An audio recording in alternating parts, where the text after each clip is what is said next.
This is a major and still developing story out of Pakistan, where opposition leader Benazir Bhutto was killed in a suicide attack outside Pakistan's capital city. That's right. The Bush administration is condemning this attack. An opposition party official in Pakistan says Bhutto was shot in the neck and chest as she was leaving that rally.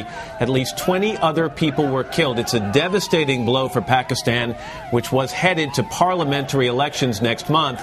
Bhutto was a controversial leader, also beloved, and had a wide base of support. Of course, this is not the first time militants tried to assassinate her. The most recent attempt coming this past October, when more than 130 people were killed. NBC's Jim Maceda has been following developments. He's in London this morning. Jim, good morning to you.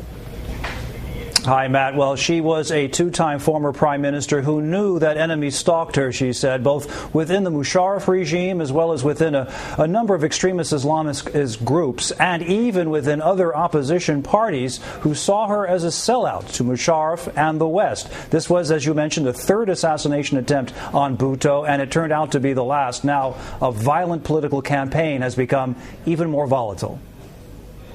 When Benazir Bhutto returned home to Pakistan in October to take part in the upcoming parliamentary elections, she was greeted by huge crowds and a suicide bomber. Some 150 people died.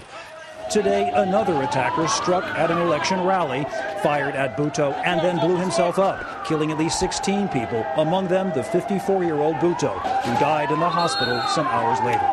The former prime minister, who lived in self-imposed exile for 8 years, was seen by the West as the best hope to bring democracy and civil rule back to a country that has become increasingly radicalized in the last decade. Initially aiming to work together with Pakistan's military ruler, General Pervez Musharraf, she soon clashed with him, and a state of emergency was imposed. That was only lifted weeks ago after prolonged demonstrations.